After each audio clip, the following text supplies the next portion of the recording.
ان الحمد للہ نحمده ونستعینه ونستغفره ونعوذ باللہ من شرور انفسنا ومن سیئات اعمالنا من يهده اللہ فلا مضل له ومن يضلل فلا هادی له واشهد ان لا الہ الا اللہ واشهد ان محمدا عبده ورسوله اما بعد فان خیر الحدیث کتاب اللہ وخیر الہدی ہدی محمد صلی اللہ علیہ وسلم وشر الامور محدثاتها وكل محدثة بدعة وكل بدعة ضلالة وكل ضلالة في النار قال النبي صلى الله عليه وسلم إذا أتاكم من ترضون دينه وخلقه فزوجوه إلا تفعلوه تكن فتنة في الأرض وفساد كبير۔ محترم بھائیو، عزیز بزرگوں اور دوستو، جس طرح یہ بات لازمی اور ضروری ہے کہ مرد کے لیے ایک دیندار بیوی ہو، اسی طرح یہ بات بھی لازمی اور ضروری ہے عورت کے لیے بھی دیندار مرد ہونا چاہیے۔ گزشتہ جمعوں میں ایک جمعہ ہم نے دیندار بیوی کے بارے میں لیا، تو مائیں بہنیں کچھ لوگوں نے یہ بھی کہا کہ بھئی شوہر کے بارے میں بھی کچھ باتیں بتائی جائیں۔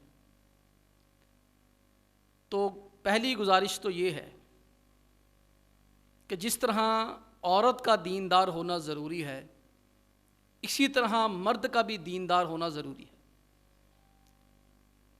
اکثر دیکھا ہوگا کہ بعض خواتین شادی سے پہلے ان کے چہرے کو کبھی سورج کی کرن نے بھی نہیں چھوا ہوتا، انتہائی باحیا باپردہ ہوتی ہیں، لیکن شادی کے بعد ان کی طبیعت میں تبدیلی آ جاتی ہے، وہ بے پردہ بھی ہو جاتی ہیں، بے دین بھی ہو جاتی ہیں، بے نمازی بھی ہو جاتی ہیں، اور ایسی ایسی حرکتیں سرزد ہوتی ہیں ان سے کہ اگر گہرائی میں جا کے غور کیا جائے تو پتہ چلتا ہے قصور بچی کا نہیں تھا، اس کو بے دین شوہر مل گیا، بے دین خاوند مل گیا۔ گھر کا ماحول، والد، بھائی، والدہ یہ چونکہ دیندار تھے، ان کا مزاج دیندارانہ تھا، تو انہوں نے اسی نہج پہ بچی کی تربیت کی۔ لیکن رشتہ کرتے وقت ہمارے ہاں یہ عجیب معاملہ ہوتا ہے، اچھی بلی لڑکی ہوتی ہے، دیندار ہوتی ہے، سلیقہ شعار ہوتی ہے، پتہ نہیں ماں باپ کو یہ رحمت بوجھ کیوں لگتی ہے۔ ہماری تو یہ سمجھ سے باہر ہے کہ اللہ تعالیٰ کی اتنی بڑی یہ رحمت ہے، اتنی بڑی یہ نعمت ہے کہ اللہ تعالیٰ نے اپنے نبی کو دی ہی بیٹیاں۔ اگر یہ کوئی بوجھ والی چیز ہوتی تو اللہ اپنے پیغمبر کو نہ دیتا۔ ہمارے معاشرے کے اندر ان کو بوجھ سمجھ لیا گیا، اور ان کی شادی کرتے وقت کسی لچے کا رشتہ آ جائے، کسی اچکے کا، کسی لفنگے کا، کسی جواری کا، کسی شرابی کبابی کا، زانی کا، بدکار کا، اٹھائی گیرے کا، تو صرف پیسہ دیکھنا ہے، دین نہیں دیکھنا، دیکھنا ہے کہ یہ پیسہ کماتا ہے، اس کے باپ کی جائیداد ہے، اس کے باپ کی پراپرٹی ہے، اس کے باپ کی دکانیں ہیں، وہ جناب بچی کی شادی کر دیتے۔ یہ وہی لوگ ہیں جو اپنی بچی کو چند مہینے 1-2 سال زیادہ بٹھانا گوارا گھر میں نہیں کرتے، لیکن یہی بچی بعد میں پوری زندگی آ کے گھر میں بیٹھ جاتی ہے، وہ ان کو گوارا ہوتا ہے۔ کہ عجیب لوگ ہیں، شادی کرنے کی پتہ نہیں اتنی جلدی ہونی چاہیے، بڑی جلدی ہونی چاہیے، لیکن اس کا مطلب یہ تو نہیں کہ جلد بازی میں اپنے پاؤں پہ بندہ کلہاڑا ہی مار لے، کسی بے دین بندے کا انتخاب کر لے۔ پھر ہم نے دیکھا ہے جو ہمارا معاشرہ ہے اس کے اندر ایک یہ بہت بڑی برائی ہے کہ بچی کے ساتھ جتنا بھی ظلم و ستم ہو بچی کی بات سننی نہیں، وہ میں آگے جا کے بتاؤں گا۔ بچی کو کان میں کہہ دینا ہے اب تم ہمارے گھر سے چلی گئی ہو، تمہارا ہمارا رشتہ ختم ہو گیا، اب مر کے وہاں سے آنا۔ وہ اللہ کے فضل و کرم سے 1.5 سال میں کہیں چولہا پھٹتا ہے مر کے واپس آ جاتی ہے، کہیں جو ہے وہ زہر کی گولیاں کھا کے مر کے واپس آ جاتی ہے، کہیں جو ہے وہ اسے زہر دے کے مار دیا جاتا ہے۔ وہ صرف یہ بات ماں باپ کی رکھنے کے لیے کہ تمہارا وہاں سے جنازہ آنا چاہیے۔ اللہ معاف فرمائے، پھر جنازے ہم نے آتے دیکھے۔ آگے بڑھنے سے پہلے کہ دیندار شوہر کیسا ہوتا ہے یہ بات اچھی طرح ذہن نشین کر لیں۔ کسی کا عالم دین ہونا، کسی کا نمازی ہونا، کسی کا زکاتی ہونا اور کسی کا حاجی ہونا اچھے شوہر ہونے کی علامت نہیں ہے۔ یہ اس کی پرسنل لائف ہے، یہ اس کے ذاتی معاملات ہیں۔ نماز پڑھتا ہے اپنے لیے پڑھتا ہے، زکوٰۃ دیتا ہے اپنے لیے دیتا ہے، علم سیکھتا ہے اپنے لیے سیکھتا ہے۔ جب حقوق العباد کا معاملہ ہوگا تو ہم نے اس وقت حقوق اللہ کو سامنے رکھ کے نہیں بات کرنی۔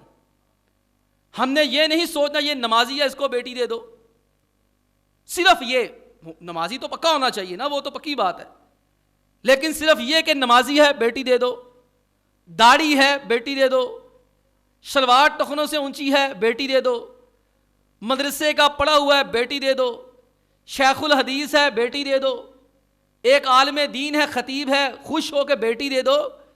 بھائی یہ کوئی دیندار ہونے کی صفات نہیں ہے، یہ اس کے ذاتی معاملات ہیں، اللہ کے ساتھ حقوق ہیں۔ جب رشتہ دیکھنا ہے تو جن چیزوں کو سامنے رکھنا ہے، دیکھنا ہے یہ بندہ حقوق العباد میں کیسا ہے، اس کا لوگوں کے ساتھ بیوپار کیسا ہے، اس کا رہن سہن کیسا ہے۔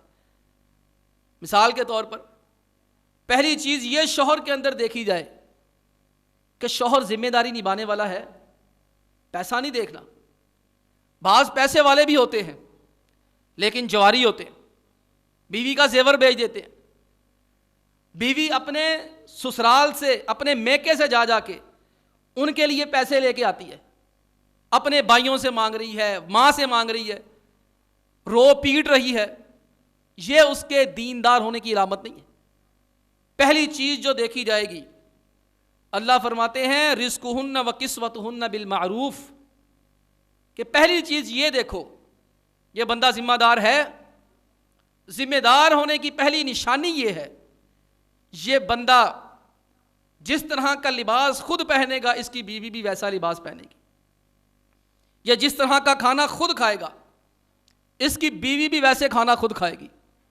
اللہ کے فضل و کرم سے ہمارے مشرقی معاشرے میں جو مشرقی روایات ہیں ان میں اکثریت ایسے حضرات کی ہے جو ساری زندگی اچھا لباس نہیں پہنتے، ان کی بیگمات اچھا لباس الحمدللہ پہنتی ہیں۔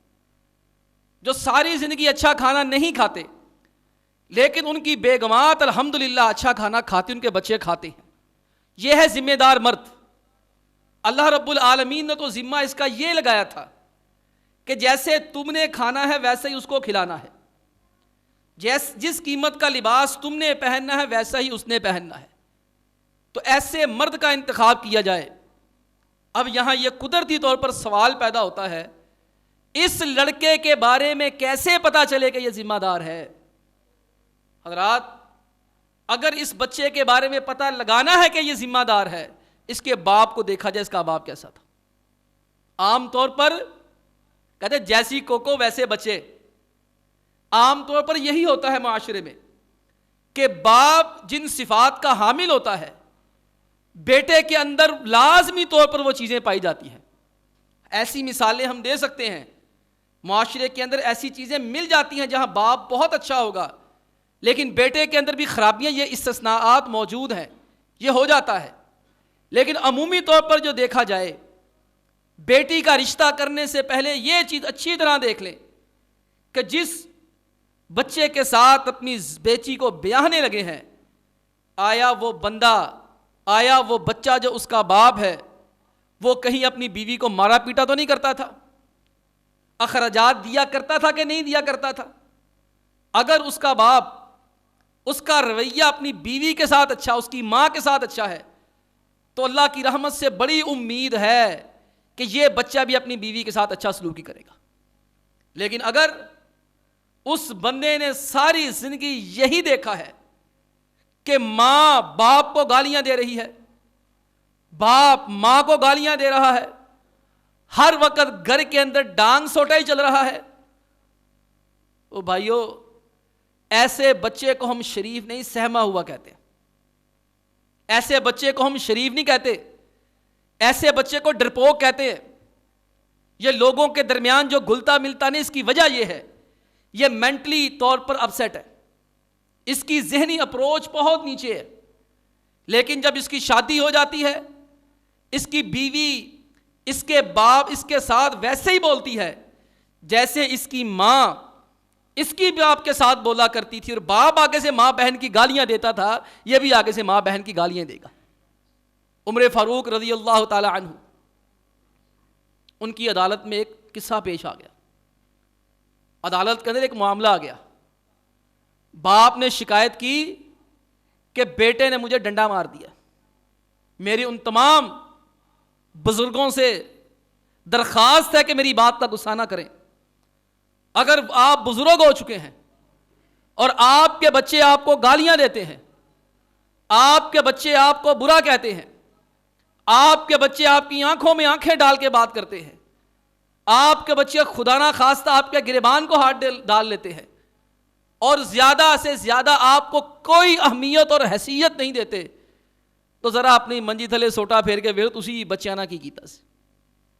کہیں ایسا تو نہیں تھا جب آپ جوان تھے، آپ قوت میں تھے، آپ اپنے بچوں کے ساتھ زیادتیاں کرتے رہے، بچہ برداشت کرتا رہا، اور جب بچہ پاورفل ہو گیا، آپ کمزور ہو گئے، اب بچہ اپنی کسریں ساری نکال رہا ہے۔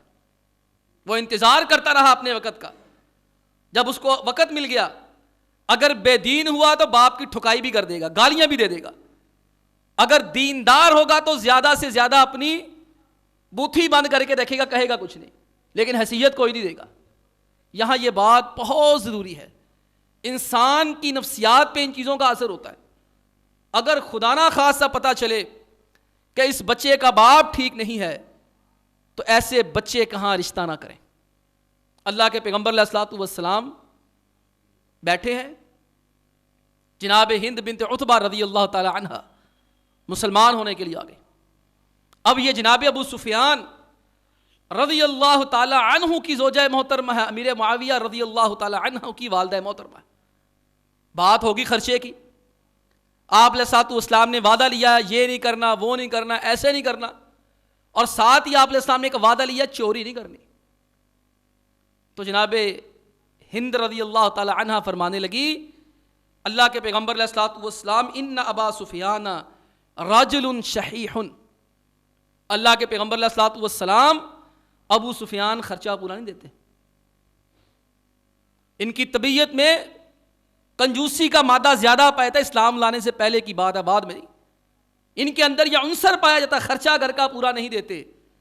کیا میں ان کے مال سے چوری کر سکتی ہوں؟ من مالہ سرا، ان کے پیسے گھر میں پڑے ہوں تو بتائے بغیر میں اٹھا سکتی ہوں؟ اللہ کے پیغمبر علیہ الصلوۃ والسلام میں خودی انتی و بنو کی یکفی کا بالمعروف، ہاں ہند، اگر آپ کا خرچہ پورا نہیں ہوتا تو آپ اور آپ کے بچے ابو سفیان کو بتائے بغیر اتنے پیسے لے سکتے ہیں جتنے اس سے آپ کا گزارا ہو جاتا ہے.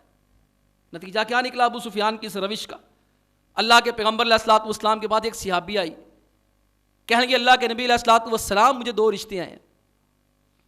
ایک رشتہ ابو جہم کا, وہ مجھ سے شادی کرنا چاہتا ہے. دوسرا رشتہ ہے معاویہ رضی اللہ تعالی عنہ کا, وہ مجھ سے شادی کرنا چاہتے ہیں. کس سے شادی کروں؟ اللہ کے حبیب علیہ الصلوۃ والسلام نے فرمایا اما ابو جہم لا يرفع العصا عن عاتقہ, ابو جہم سے شادی نہیں کرنی. اس کے بارے میں سنا خواتین کی پٹائی بڑی کرتا ہے, اس سے بالکل شادی نہیں کرنی. اما معاویہ فصعلوک لا مال لہ, اور معاویہ کو خود کھانے کو نہیں پورا ملتا, تجھے کہاں سے کھلائے گا؟ اس کا باپ تو خود خرچہ پورا نہیں دیتا. تو حضرات یہ چیزیں دیکھ لیا کریں. یہ پہلی چیز ہے, انسان ذمہ دار ہو, چاہے تھوڑا کمائے, اللہ تعالیٰ اس کی ذمہ داریوں کی وجہ سے تھوڑے میں برکت کر دیتا ہے. اور دوسری چیز جو مرد کے اندر ضروری ہے, دیندار مرد غیرت مند ہوگا, بے غیرت نہیں ہوتا. وہ کسی نے کہا تھا نا, ان میاں بیوی میں بڑی انڈرسٹینڈنگ ہے, ان میاں بیوی میں بڑی انڈرسٹینڈنگ ہے, ان کو غیرت نہیں آتی, ان کو غصہ نہیں آتا. اور اکبر الہآبادی نے کہا تھا بے پردہ کل جو آئی نظر چند بیبیاں, اکبر تو غیرت قومی سے زمین میں گڑ گیا. میں نے پوچھا آپ کا پردہ تھا کیا ہوا؟ کہنے لگی کہ عقل کی مردوں کے پڑ گیا. غیرت مند بنے اللہ کے بندو, اللہ غیرت مند ہے, اللہ کا نبی غیرت مند ہے, ہم مسلمان بھی غیرت مند ہیں. غیرت مندی کا تقاضا یہ نہیں غیرت مندی کے نام پہ قتل کرنا شروع کر دے, لڑائی جھگڑا کرنا شروع کر دے. غیرت مندی کا تقاضا یہ ہے اپنی بیویوں کو شرعی پردہ کروائے. جو آپ کی ذمہ داری ہے, وہ اپنے ماں باپ کے گھر سے آ گئی, با پردہ آئی, اور ہمارے اور آپ پہ گھر میں آ کے بے پردہ ہو گئی. کتنے افسوس کی بات ہے. ہمیں تو چاہیے تھا اس کو دین کی طرف لگاتے.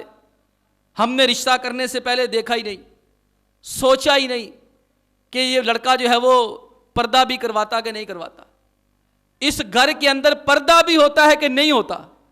اچھا یہ بڑا ڈائلاگ ہے, اور کوئی نہیں جی کڑی پڑھی لکھی نا جا کے منڈے نو واپس صحیح کر لے گی. لڑکے خراب ہوتے ہیں اور بچی کا بیڑا غرق کر دیتے ہیں, زندگی تباہ کر دیتے ہیں. غریب کو رشتہ نہیں دیں گے کہ ہاں دیندار بھی ہے, نمازی بھی ہے, پرہیزگار بھی ہے, سارا کچھ ہے, لیکن کماندہ نہیں صحیح, تنخواہ بڑی تھوڑی ہے.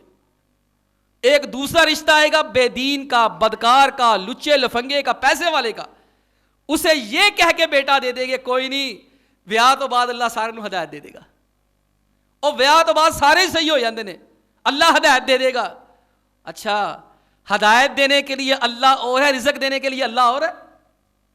یعنی کہ جو اللہ بدکار کو, شرابی کو, زانی کو, کبابی کو ہدایت دینے پہ قادر ہے, وہ بندہ فقیر غریب کو رزق دینے پہ قادر نہیں ہے. اللہ نے کہیں یہ وعدہ نہیں لیا کہ بدکاروں کے ساتھ, بے شرموں بے غیرتوں کے ساتھ بیٹیاں بیاہ ہوگے اللہ صحیح کر دے گا, لیکن اللہ نے یہ وعدہ کیا ہے دینداروں کے ساتھ شادی کرو گے اللہ ان کے رزق ٹھیک کر دے گا. اللہ کے حبیب علیہ الصلوۃ والسلام فرماتے ہیں اللہ نے وعدہ لیا ہے, اللہ نے یہ ذمہ لیا ہے کہ جو نوجوان پاک دامن رہنے کے لیے شادی کرے گا اللہ اس کے رزق میں برکتیں عطا کرے گا. اللہ کے بندو دینداری کو, غیرت مند آدمی کو ترجیح دو, جو اپنے گھر کے اندر پردے کا نفاذ کرتا ہے. تم بے دین بے پردہ رہنے والے فیملی کے اندر بیٹیاں بیاہ دیتے ہو, پھر وہ بیٹیوں کو مجبور کرتے ہیں کہ پورے محلے کے سامنے بے پردہ ہو کرائیں. اگر تو شوہر مان لے پھر تو بات تھوڑی سی سیٹ ہو جاتی ہے, پھر ساس جینے نہیں دیتی, پھر جو ہے وہ نند جینے نہیں دیتی, دیرانی جینے نہیں دیتی, اوپر سے مصیبت. ہمارے سروں کے اوپر جو جوائنٹ سسٹم فیملی مسلط کیا ہوا ہے, آپ اس سے بغاوت کر کے دکھائیں, پورا میں کہتا ہوں خاندان ہی آپ کے خلاف ہو جاتا ہے. آپ یہ کہہ کے گھر علیحدہ لینا چاہیں کہ میں نے پردے کا سسٹم کرنا, سارے آپ کے خلاف ہو جائیں گے. یہ کہہ کے گھر علیحدہ لیں کہ مجھے اچھی سوسائٹی میں گھر مل رہا ہے, سارے خوش ہو جائیں گے.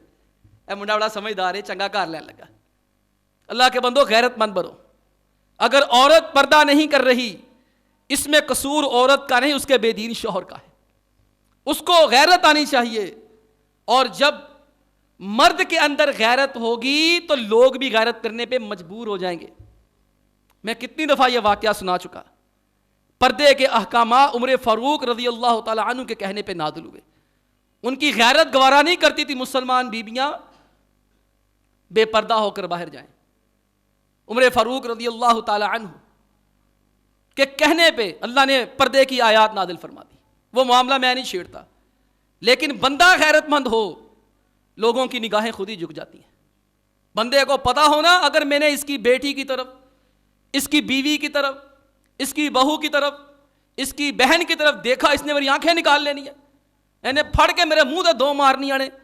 اللہ کی قسم اس بغیرت کی جرت نہیں ہوگی کہ میری عزت کی طرف آنکھ اٹھا کے دیکھ سکے. بڑے سے بڑا بے شرم بھی ایسے بندے کے سامنے جس میں غیرت ہو, عزت کرنے پہ, حیا کرنے پہ مجبور ہو جاتا ہے. پتہ ہونا چاہیے اپنے اندر غیرت ہو. عمر فاروق رضی اللہ تعالیٰ عنہ کی غیرت.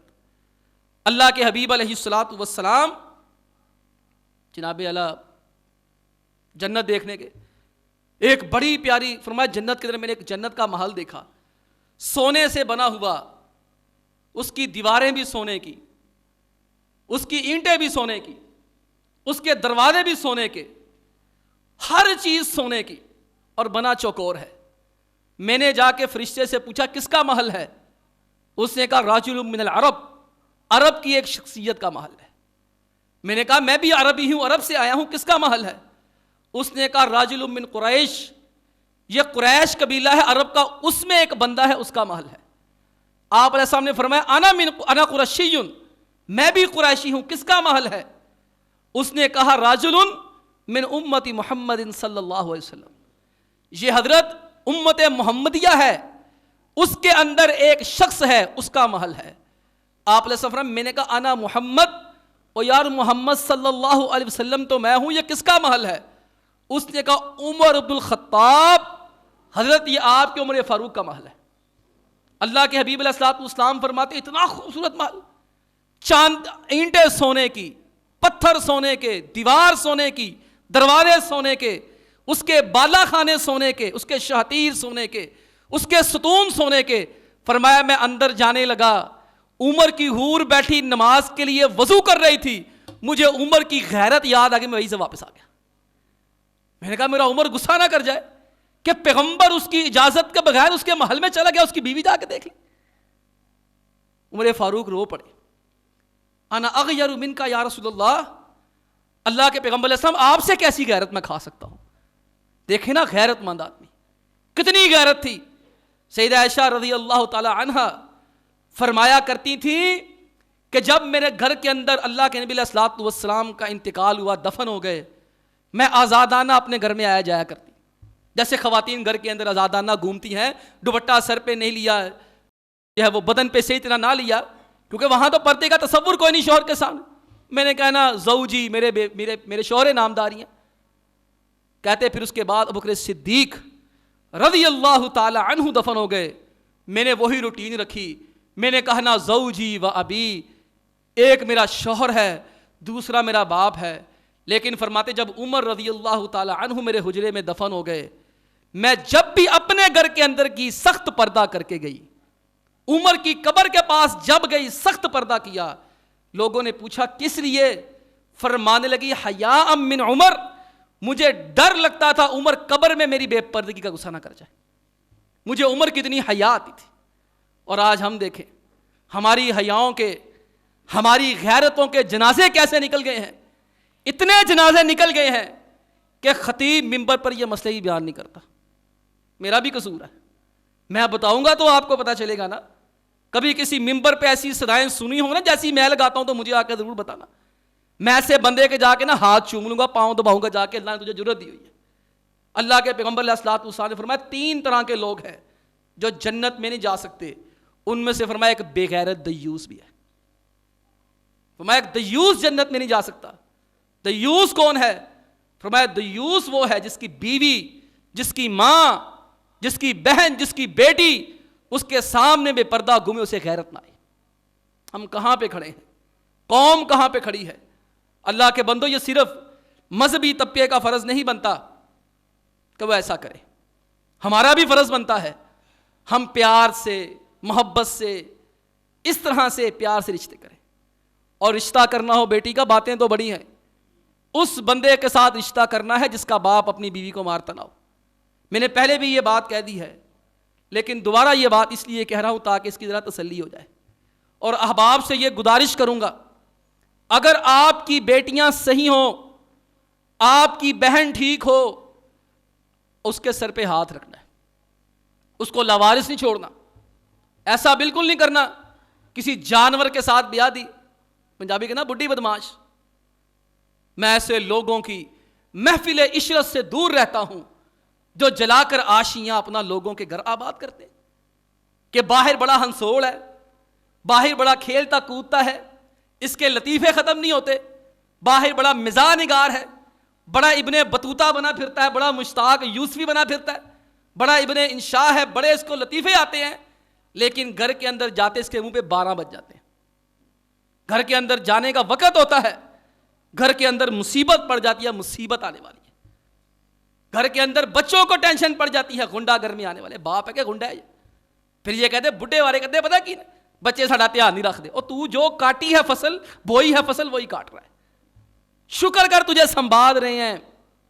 یہ باپ کا فرض بنتا ہے، شوہر کا فرض بنتا ہے، اس کا جو مزاج ہونا چاہیے اچھے شوہر کا، دیندار شوہر کا، کہ جب گھر کے اندر قدم رکھے اس کی بیوی کو اس کا انتظار ہو، اس کے بچوں کا انتظار، بچوں اس کا انتظار کرے، آج تک ابھی تک آیا کیوں نہیں ہے؟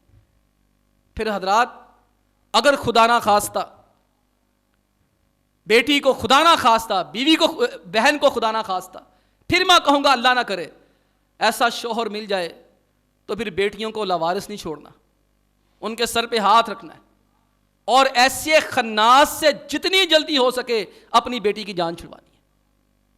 پھر کہتے ہیں لو جی بیاہ ہو گیا ان کی کریے، تو پھر کی ہو گیا؟ کہ نہیں ہو سکتا، اللہ تعالیٰ آگے کوئی سلسلہ لگا دے گا۔ پھر ہمیں یہاں تک، میں یہاں تک اللہ کی قسم میں دارالفتاح میں ہوتا ہوں، 10 سال ہو گیا مجھے جامعہ سلفیہ میں واقعات بیان کروں پوری کتاب بن سکتی ہے۔ اتنے کیس آئے ہیں، عورتوں کو 1 2 3 دفعہ نہیں 50 دفعہ مرد طلاق دے چکا ہے، ان کو گھر والے ایکسیپٹ نہیں کر رہے، اپنے شوہروں کے ساتھ حرام کی زندگی گزارنے پہ مجبور ہیں۔ 1 2 نہیں واقعات، ایسے بے شمار واقعات۔ یہ جو مارنے والے، تشدد کرنے والے، ان کا ایک حل ہے، ان کو آرام سے سمجھا دو، آرام سے بات آتا ہے تو آ جائے، اگر آرام سے بات نہیں آتا تو ایسے بدماش کا علاج قصاص ہی ہوتا ہے۔ پھر جیسا اس نے کسی کی بہن بیٹی کے ساتھ کیا ہے، لمحہ پالو اس کنجر ایک باری، اس کی ایک دفعہ خوب لتریشن کرے، میں یہاں پہ کہتا ہوں اس کی ایسی لتریشن کرے، لتر پریڈ کرے، اللہ کی قسم اٹھا کے کہتا ہوں ساری زندگی کے لیے اس کی طبیعت درست ہو جائے گی۔ یہ جو اس کے بہانے نا، بدماشیاں ہوتی ہیں نا، میں طلاق دے دوں گا، میں چھوڑ دوں گا، میں یہ کر دوں گا، میں وہ کر دوں گا، ایک باری چھتر پھیلو گے، منہ لفظ ایک نہیں نکلنا۔ یہ لوگوں کے سامنے بڑے خوش اخلاق بنتے ہیں نا، ان کو لوگوں کا ڈر ہوتا ہے، یہ نفسیاتی مریض ہوتے ہیں، اور گھر کے اندر آ کر اپنی نسلوں کو بھی نفسیاتی مریض بناتے ہیں، اور اپنی بیگمات کو بھی نفسیاتی مریض بناتے ہیں۔ شورش نے بوئے گل نالہ دل دودے چراغ محفل ایک کتاب لکھی، ابھی میں اس کو دیکھ رہا تھا، یہاں پڑھی ہے میرے پاس، صفحہ نمبر 533 پہ شورش نے یہ واقعہ لکھا۔ کہتا ہے 13 اگست 1947 کی، 14 اگست 1947 کی بات ہے کوئی، کہتی میں بیٹھا تھا میرے دفتر میں، ایک بچی عورت نے پیغام بھیجا کہ میری والدہ آپ کو بلا رہی ہیں۔ شورش کہتا ہم 3 لوگ تھے، ہم گئے، ہاں بی بی کیا بات ہے؟ اس نے کہا میرا شوہر غیر عورتوں کے ساتھ اس کے جنسی تعلقات ہیں، اور مجھے چھوڑ کر وہ چلا گیا، ایک بندے کے حوالے کر گیا ہے، اور مجھے کہہ گیا ہے میں نے اس کے پیسے دینے، پیسے پورے کرائے دے، اور جاتی دفعہ میرا زیور بھی لے گیا ہے۔ شورش کاشمیری پھر شورش تھا نا وہ، اس سے تو انگریز سرکار کامتی، بٹو کامتا تھا، اس سے تو پوری بیوروکریسی کامتی تھی، شورش تھا وہ۔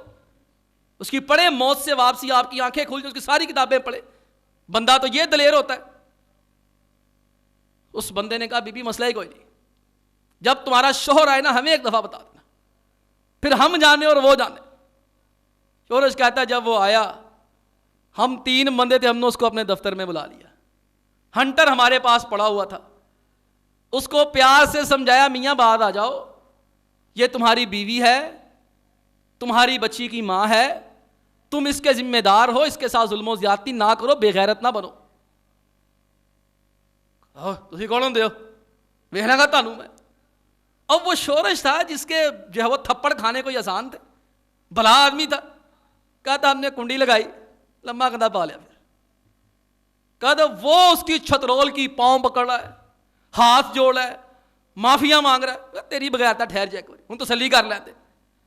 شورش کہتا خوب اس کی ہم نے پھینٹی لگائی، تسلی کرائی، چیخیں اس کی ہو گئی، اتنی چیخیں ہوئی، ساتھ والی گلی میں اتنی چیخیں گئی، اس کی بیوی آ گئی۔ کہتا اب اس بغیرت کی بیوی ہم سے کہہ دی اس کو چھوڑ، نہیں کوئی سیٹ کر لیں دے۔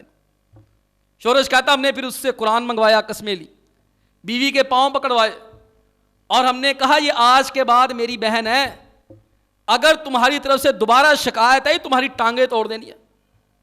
شورش کہتا وہ دن اور آج کا اسے ایک دفعہ بھی بیوی کو تنگ نہیں کیا۔ بھائیو کھڑے ہوا کرو، بیٹیوں کو رخصت کرتے وقت کان میں یہ نہ کہا کرو اب تمہارا وہاں سے جنازہ آنا چاہیے، اسی کہو بیٹی تم نے غلطی نہیں کرنی، تم نے زیادتی نہیں کرنی، لیکن اگر تمہارے ساتھ کوئی ایسی زیادتی ہو جائے، تمہیں کوئی ستائے، تمہیں کوئی ناجائز ستائے، تم نے یہاں آ جانا ہے، یہ گھر تمہارے لیے موجود ہے، ناجائز ہی کرنی۔ یہ میں نہیں کہتا، اللہ کے حبیب علیہ الصلوۃ والسلام کے دور میں ایسا ہوا۔ سیدنا علی رضی اللہ تعالی عنہ اور جناب محترمہ فاطمہ زہرا رضی اللہ تعالی عنہ کے درمیان ایک چپکلی سی ہو گئی، جو ہو جاتی ہے گھروں میں، اس میں کوئی مسئلہ نہیں۔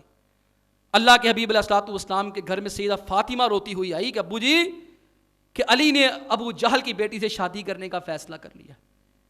اللہ کے حبیب علیہ الصلوۃ والسلام کو اتنی تکلیف اور دکھ ہوئی، فرمایا بلاؤ ابو بکر کو، بلاؤ عمر کو، بلایا کرو بچولوں کو جو بڑی گواہیاں ہیں، بندہ منڈا بڑا چنگا سی، میں بلاؤ انہاں دوواں نوں۔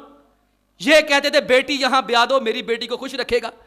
فرمایا میں نے 3 بیائی ہیں پہلے، آج تک کبھی وہاں سے شکایت نہیں آئی، ایک عمر بن عاص کو دی ہے، اس نے کبھی مجھے شکایت نہیں دی، 2 میں نے عثمان غنی کو دی ہیں، آج تک کبھی شکایت نہیں آئی۔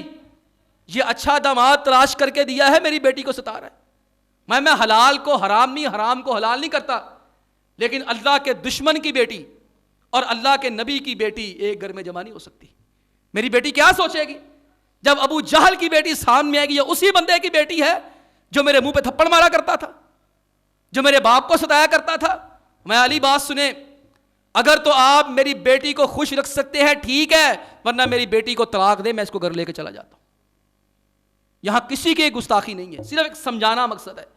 جناب علی رضی اللہ تعالیٰ عنہ کو مسئلے کا نہیں پتا تھا، جیسے ہی مسئلے کا پتا چل گیا کہ ابو جہل کی بیٹی سے میں شادی نہیں کر سکتا، اسی وقت معذرت کر لی، بات ختم کر دی۔